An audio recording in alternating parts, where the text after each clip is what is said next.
I love Frequencies. Not Frequency, that movie's pretty decent, but no, I mean the low budget British movie from 2013 that I can almost guarantee you haven't seen. It's directed by this man, Darren Paul Fisher, who I really don't understand at all, to be honest. He only has 3 movies under his belt, according to IMDb, and his first 2 movies are these super low rated, low budget, kind of crappy, raunchy comedies. The first one being called In-Betweeners, and his second movie, Popcorn. Sizzling with fit birds. Kind of sounds like a KFC commercial or something. But anyways, after making these 2 really crappy movies, he goes on to make what I would consider one of the most intriguing and thought-provoking stories about love and destiny that I've ever seen. And then after that, he just disappears for some reason. It's like, imagine if the director of Grown Ups went on to make Grown Ups 2, and then Tenet, and then just dipped. I stinking love Grown Ups, and I'm sure his comedies aren't the worst thing ever, but just like, how the heck did this movie get made? And then the fact that once you get into the story and the writing, that I'd be blown away even if an accomplished director and writer could come up with this stuff. So I really don't know how this movie came to be, and it's kind of amazing. But like I said, this is a super low-key, low-budget movie that I'm almost sure you haven't seen. I'm not even sure how I heard about it. So I'm gonna separate this video into 2 parts. 1, a small breakdown where I tell you about the movie without spoilers. Then 2, the part where I really break down the movie, give my explanation on it for all those that have already seen the movie, and tell you what I think it all means. Let's start with the introduction. Frequencies is a movie set in an alternate reality where people learn how lucky or unlucky they will be for the rest of their life based on a number, their frequency. The movie revolves around the lives of the 2 main characters, Marie and Zach, and they are pretty much exact opposites.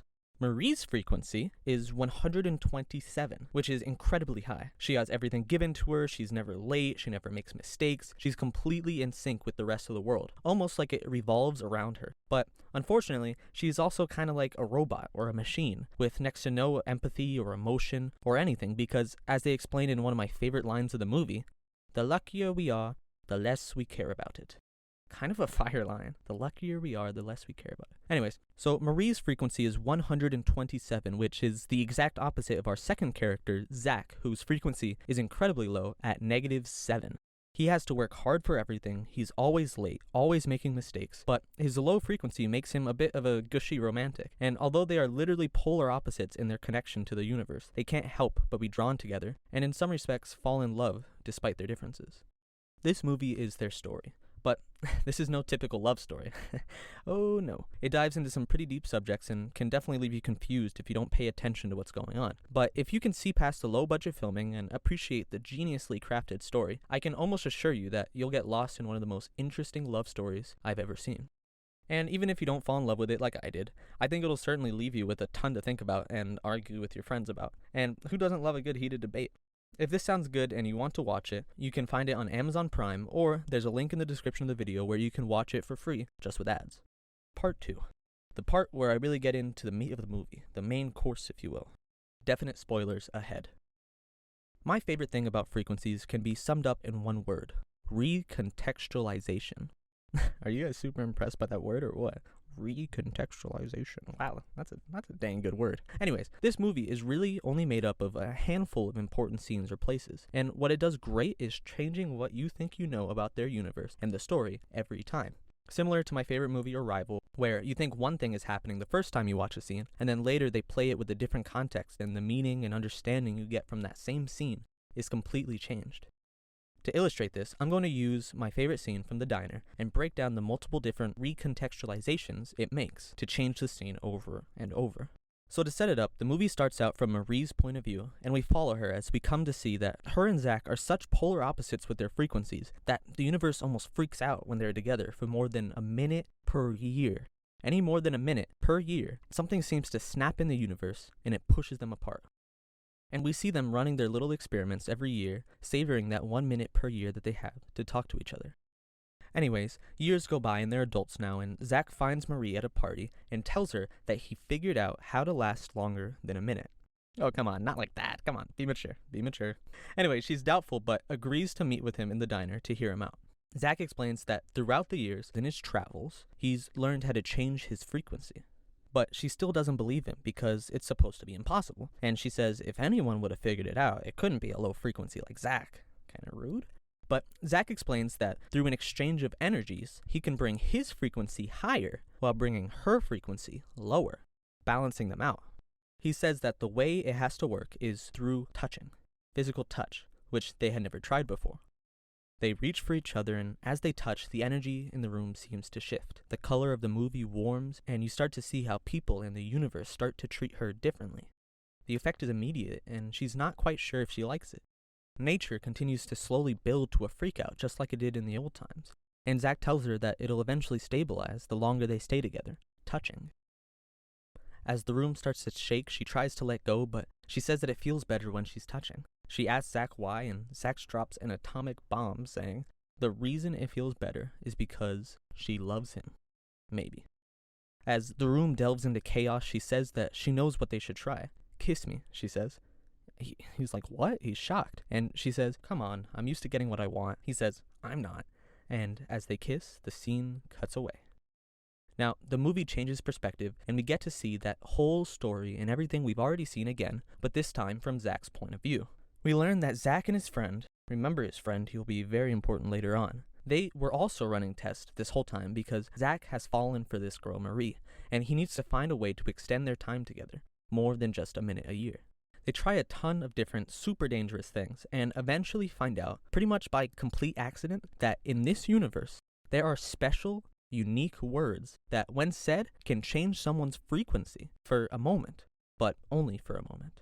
So they create a machine that will feed them new words to say every time the effect wears off. And with this, he goes to Marie and tests it out. Now, with this new point of view, we can see that he didn't really learn crap from his travels, and he really has no clue what he's doing. When he tells her that he can exchange their frequencies by touching, he's literally just making crap up because he wants to hold her hand. And also, all the weird random words he was saying the first time we saw the scene start to make sense. I honestly thought they were just some weird British terms that I didn't get, but now we get to see why he was so shocked when she offers to kiss him to calm the universe, because he was just making up the touching thing the whole time. But hey man, good on you, score.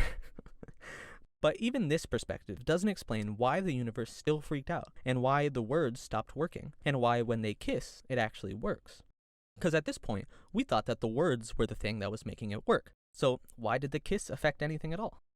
So from here, they go on to start a relationship and fall in love. The dude meets her parents. In there, my guy. Everything seems to be going great, until something goes wrong. As they're sitting in bed, being all lovey-dovey, she tells him that she thinks she loves him, but wants to know what his love means to him. Him being the gushy lover boy, he says that he would do anything for her, no matter what she asks. And her being the logical, less emotional one, she says, well, I wouldn't do anything for you. And he's like, what? You wouldn't? You wouldn't even kneel on the floor and call me master? And she's like, no way. But then she gets up, kneels on the floor, and calls him master.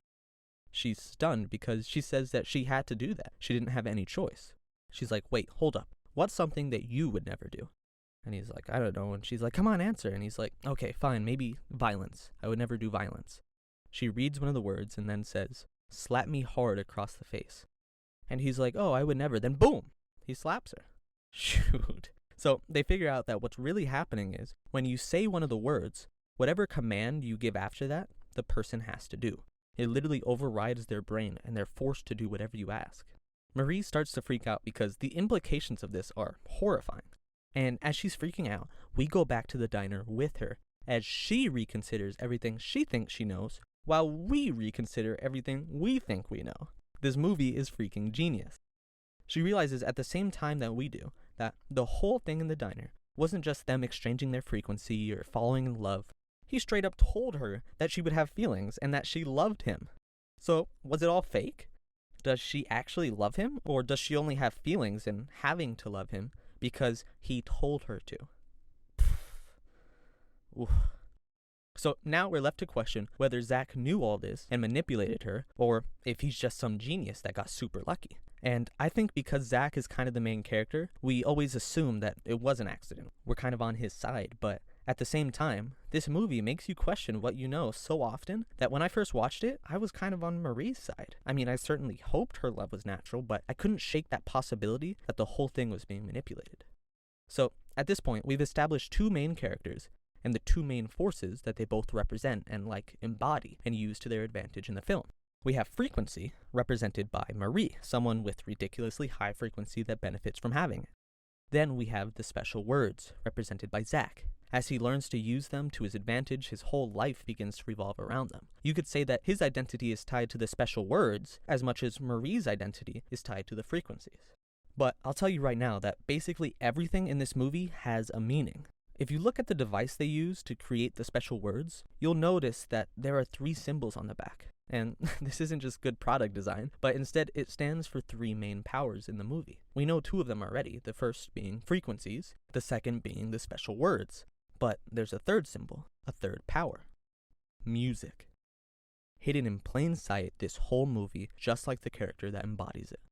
In the final act of the movie, we get to see the secret, unexpected 3rd perspective of Zack's friend, the owner of the 3rd power, Theo. Theo comes in to, again, twist everything we know. We learn in the final act that while Marie was learning about frequencies and Zack was learning about the words, Theo was studying music. What he learns in the music is the antidote for the all-powerful words. He studies Mozart and finds a hidden code hidden beneath the music, in the same way that the power that he embodies has been hidden beneath the movie. He realizes that if music can control both frequencies and the special words, which are all governed by the universe, then if he can figure out how to control music, then he can control everything. And that's exactly what he's been doing in the background from the start of the movie. Down to how Marie and Zack even first met, he was in control of it all. We now get a whole other perspective on Zack and Marie's whole relationship. Marie thought she was experimenting on Zack, Zack thought he was experimenting on Marie, and this whole time, they were both just guinea pigs for Theo, so he could learn to control everything. This is exemplified by, once again, going back to the diner. We now see that Theo was at the diner the whole time, and what was he doing? Playing music. That's why Zack's words were not working. That's why the universe was freaking out, because words don't work when Mozart is playing. And it had nothing to do with their kiss. That's just when Theo shut off the music. So really, Zack didn't manipulate Marie. Theo was manipulating both of them. But you know who doesn't know that? Zack and Marie. Part number 3. The secret 3rd part, where I talk about what I think it all means. So now that we basically have all the information we need, we can stop looking at what happened literally in the movie and start to take in the meaning of it all. The first time I saw this movie, I immediately went and watched it again, and appreciated it in a completely different way. Almost like it's 2 different movies. The first movie is like a cool sci-fi drama, where you're trying to figure out what's been going on, while appreciating all the cool ideas in this very unique universe. The second movie is like an intense philosophical love story centered around what, in my mind, is a single question. If everything is predestined, and we have no free will, does that make our love and our emotions any less real? Like, if everything is always going to happen the way it's going to happen, then did we decide who we ended up with, or did someone decide for us? And does any of that even matter? I want to be clear that I personally don't believe in the idea of predestination, and I do believe that we all have free will, but I do find it super interesting and intriguing to think about what it would mean if we didn't, and how that would affect our love life. I want to say again, I do not know how this guy came up with such an insane concept, but oh my god, I love him for it. Here's some food for thought that this movie makes me think about. Manipulation has such a negative connotation, but if manipulation turns out something good, like Zack and Marie falling in love, is the manipulation still a bad thing? Can manipulation ever be a good thing? Do we really have free will, or should we be allowed free will? And does it even matter as long as you're happy? If you knew that you didn't have any choice but to marry someone, say like an arranged marriage or something like they do in some other countries, where you have no choice, but you still love that person, would the lack of choice matter to you if there's still love? So many thoughts with this movie, and I didn't even get into all the small little details that you notice on multiple viewings. Like, everything in this movie connects to something else and has a deeper meaning than just what you get from it the first time. It's genius story writing. Speaking of story writing, when creating a story, especially a movie, it's always good to show the audience what's happening. Don't just tell them what's happening. Good movies do this great, but this movie, I think, takes it even a step further. The core of what happens in the movie is basically that the main characters get manipulated and controlled into falling for each other. And the movie shows us this, but also the whole movie, we as the audience are being manipulated too. Instead of just telling or showing you what happens when someone is manipulated, it manipulates you, the viewer, the same way that the characters have been manipulated. It's genius writing, because at the end, it connects us more to the characters because we went through the same thing that they did, and we feel the same way that they do, even if it all happens subconsciously. Anyways, at the end of the movie, Zack and Marie decide to basically say screw it and move on with their lives, happy to remain ignorant of their true power over their destinies as long as they're both happy with their lives. And I think that message is freaking beautiful. Who knows, really, if the universe works the way we think it does, and if we really have no control over our lives, it wouldn't really matter at all, as long as we chose to live those lives happy, spending as much time as we can with those that we love. If you enjoyed this video, please go watch this movie. You can find it on Amazon Prime, or there's a link in the description to find the movie for free online, just with a couple of ads. There's still a ton of stuff and genius details and story beats that I didn't get to touch on. Believe it or not, I did not spoil the entire movie. So please go watch it multiple times and appreciate this hidden gem like I do. Thanks, like, comment, and subscribe, and I'll see you in the next one.